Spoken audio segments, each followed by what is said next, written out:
This is what basketball looked like a century ago. And here's what it looks like now. So, how did we get here? Well, it all started when a teacher named James Naismith wanted to make a fun game for his students. And boom, just like that, we got basketball. But at first, the game was complete garbage. I mean, they played with soccer balls and used wooden baskets as hoops. But the game quickly evolved, and by 1906, metal rims were introduced. They finally allowed dribbling. Years later, another league was created called the BAA, creating teams like the Celtics, the Lakers, the Knicks, and the Warriors. And by 1949, basketball was getting so popular that the BAA and the NBL were like, let's do it. So they merged, creating the NBA. But despite being the #1 basketball league in the world, most players in the NBA still had day jobs, like Norman Glick, who worked as a plumber. I'm not kidding. But in 1956, one of the greatest players of all time made his NBA debut, Celtics legend Bill Russell. I mean, he was so good that he won a championship in his first season and 10 more throughout his career. Yeah, 11 championships. The Celtics dominated the league for 13 years straight, but in 1959, Bill's biggest rival joined the league, Wilt Chamberlain, a man who could bench 500 pounds, sleep with 20,000 women, and score 100 points in a single game, a record he still holds to this. The next 20 years were a dark era for the NBA. In fact, it was almost the death of it. In 1967, a rival league was formed, called the ABA, creating teams like the Spurs, Nuggets, Nets, and Pacers. 2 different leagues with over 200 players, completely splitting the basketball fan base. Not only that, but 70% of NBA players were addicted to drugs, which was a big no-no. And by 1978, the NBA was down so bad, even most of the finals weren't aired on TV. Nobody cared about the NBA. But right before officially going bankrupt, the league was saved by 2 unlikely stars. This is Larry Bird and Magic Johnson. And in 1978, they were the 2 greatest players in college basketball history that just so happened to be playing at the exact same time, leading to one of the greatest rivalries ever. They talked smack, got physical, all while dropping 20 points on each other. It became the hottest thing on TV. I'm talking 40 million viewers for a single college game. Between 1978 and 1979, Bird and Magic officially declared for the league, with Bird going to the Boston Celtics and Magic to the Lakers. Meanwhile, the NBA absorbed the 4 remaining ABA teams, making the NBA the only professional basketball league. And oh yeah, in 1979, they finally added the iconic 3-point line. The NBA was suddenly bigger than ever. Hell, the league even started selling players' jerseys for the first time. And it was all led by Bird and Magic. But despite all that, the NBA had no clue what was about to hit them, because there was a kid from North Carolina about to change not only basketball, but the world forever. In 1982, a 19-year-old college player was averaging 13 points and 4 rebounds. Nothing special, but it was enough to help bring his team, the North Carolina Tar Heels, to the NCAA championship. And it was during that game that he made a name for himself, because in the final seconds, with his team down 1, he did this. 18. Shot. Jordan. It's over. North Carolina has won the 1982 NCAA championship. Michael Jordan was ready to take over the basketball world. And in 1984, when Jordan was drafted by the Chicago Bulls, he instantly became a star, winning Rookie of the Year and looking like he'd be the face of the game for years to come. But at the start of his sophomore season, Jordan shattered his foot. Meanwhile, there was another player coming out of college, ready to take MJ's spot. This is Len Bias. And the kid was so good, scouts were saying he'd for sure be better than MJ. He was bigger, stronger, and a better rebounder. And in 1986, he was drafted by the Boston Celtics, a team that still had legends like Larry Bird, Bill Walton, and Danny Ainge. But just 2 days later, the NBA was hit with one of their worst tragedies. Local success story took a tragic turn this morning. Len Bias, the Maryland University basketball star on his way to becoming a world champion Boston Celtic, died of an apparent heart attack today at Leland Memorial Hospital in Prince George's County. He died of heart failure because he used cocaine. The medical examiner said the cocaine in Bias's body was virtually pure, while most found in Maryland is 60% diluted. He said Bias inhaled the powder. Within seconds, it was absorbed into the blood and quickly interrupted the electrical activity in his brain, and that produced an irregular heartbeat. Len Bias tragically passed away, and with that, brought an end to the Celtics dynasty. But there was another dynasty right around the corner. Now, a few months later, Michael Jordan returned from injury and literally became the most famous person in the world. He won 3 championships in a row with the Bulls, released the most iconic shoes of all time, the Jordan 1s, and he was so famous, you could recognize an outline of him. Everyone wanted to be like Mike, and it brought worldwide attention. By 1992, the NBA started playing games in countries like China, Germany, and Russia. And for the first time ever, you had legends like Bird, Magic, and Jordan all playing for the USA Olympic team, forming the Dream Team, aka the greatest sports team ever assembled. At this point, basketball and the NBA was at its peak. It was so big, the league even added 2 teams. Last night, we began the show with the disappearance of Michael Jordan's father. Tonight, the worst fears have come true. James Jordan was found dead, victim of an apparent murder. Jordan was devastated, and being unable to cope with the pain, he officially retired from the NBA in 1993. This left a massive hole in the league, and the Houston Rockets tried to fill it, even winning back-to-back championships. But it just wasn't MJ.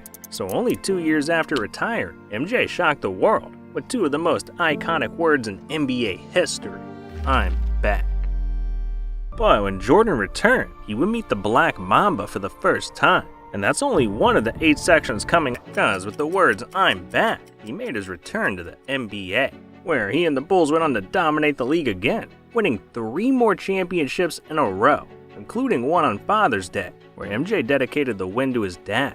It was truly beautiful. But as Jordan's career came to an end, a new era of players were ready to take over. Players like Kobe Bryant, Shaquille O'Neal, and Allen Iverson. They all brought something the league had never seen before. AI redefined how you could dribble and move with the ball. Kobe brought his Mamba mentality, while no one could contain Shaq's size. But the changes went beyond just the court. By the early 2000s, you saw more players with tattoos, they were wearing chains and jewelry. The league had gotten a complete makeover. By the year 2003, Shaq and Kobe were dominating the league. They teamed up on the Lakers, and it won 3 championships in a row. It was a thing of beauty. That was, until their relationship fell apart. Kobe thought Shaq was being a lazy fat ass, and Shaq thought Kobe was mean, so the two ended up hating each other. But all eyes were on a much bigger story. See, there was a player in high school that was more famous than any NBA player. A player that was part Magic Johnson, part MJ, and part superhuman. I'm talking about LeBron James, the most exciting prospect basketball had ever seen. I mean, if the league accepted high schoolers, he would have been playing in the NBA at 16. He was that good. And in the 2003 draft, he was selected by his hometown team, the Cleveland Cavaliers, ready to claim his crown as the king of the NBA. But while everyone had their eyes on LeBron, something sinister was going on in the background. A referee by the name of Tim Donaghy was rigging games for the Mafia,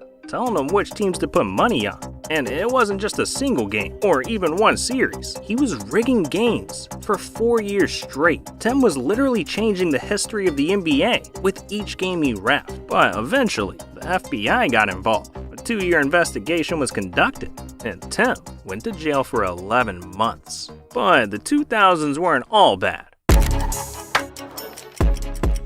In 2007, the league saw the beginning of the super team era in the Boston Celtics, made up of 3 NBA legends: Ray Allen, Kevin Garnett, and Paul Pierce. And I know there were other super teams over the years: the 82 Sixers, the 96 Bulls, hell, even the 2003 Lakers. But for the first time in NBA history, teams were intentionally trading for 3 superstars to try and win it all. And in 2010, the Miami Heat pulled off the greatest super team the NBA had ever seen: Chris Bosh, Dwayne Wade, and LeBron. I mean, they were so good, they made it all the way to the finals in their first year.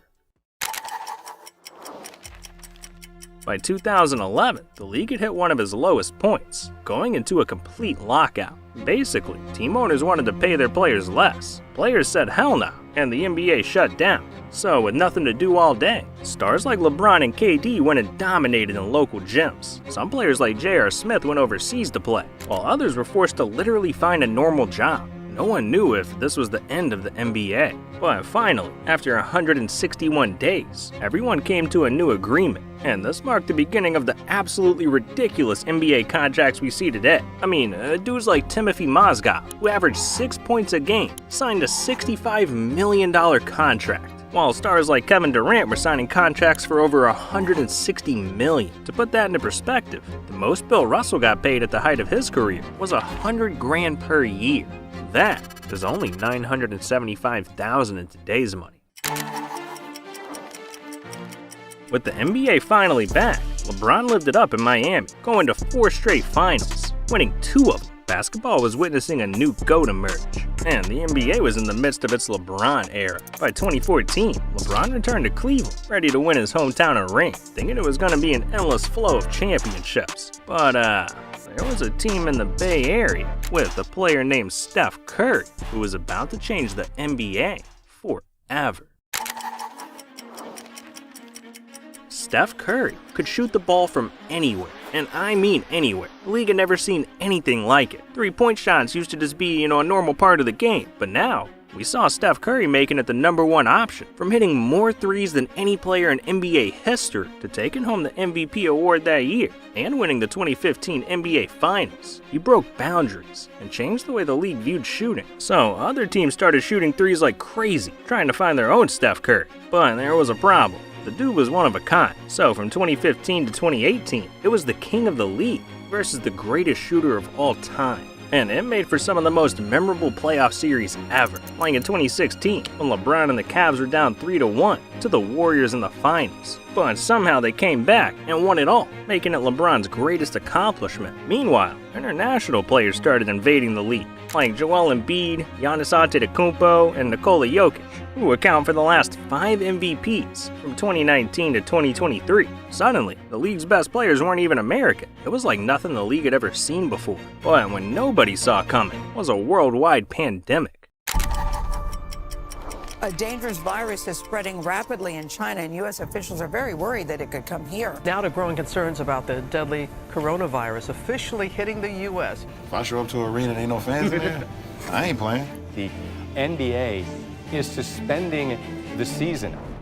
See, the NBA was forced to completely shut down for 4 months. Luckily though, the league was trying to cook up a plan to bring basketball back, and what they came up with seemed insane at first, because the NBA invited teams to Disney World, where they would come and play out the rest of the season while being stuck inside a bubble for 3 months. They couldn't leave, they couldn't bring anyone in, they couldn't even order food from outside restaurants. It was rough. But LeBron got his 4th ring out of it, and nobody got sick. By 2021, COVID was still around, but the fans were back, and we got to see one of the weirdest seasons ever. The Nets lost in the playoffs because KD's foot was too big. LeBron got eliminated in the first round for the first time in his career, and the Bucks won their first championship since 1971. In the 2022-23 season, we got to see a legendary Celtics vs. Warriors finals, where Steph took home his 4th ring. But I think it's more important to talk about where we are today. See, I feel like there's a problem that no one seems to be mentioning. The NBA's most popular players are getting really old, and I think we're about to witness the end of an era. I mean, the typical retirement age for an NBA player is 35. Meanwhile, Jimmy Butler, James Harden, D. Rose, and Westbrook are all 34. Steph and KD are 35, CP3 is 38, and the king of the NBA, LeBron James, is 38 years old too, which makes him the oldest player in the entire NBA. I mean, are you guys seeing what I'm seeing? These dudes are about to retire, and the league is about to look a whole lot different very soon. Because with 30 teams at the moment, the league has plans to expand to 32 teams. And with how much the league's changed already, who knows what we could see in 20 more years. Like, there's already talks about a 4-point line, airless basketballs, and Toyota's developing a robot that might even play in the league. This really is the end of an era and the beginning of something new.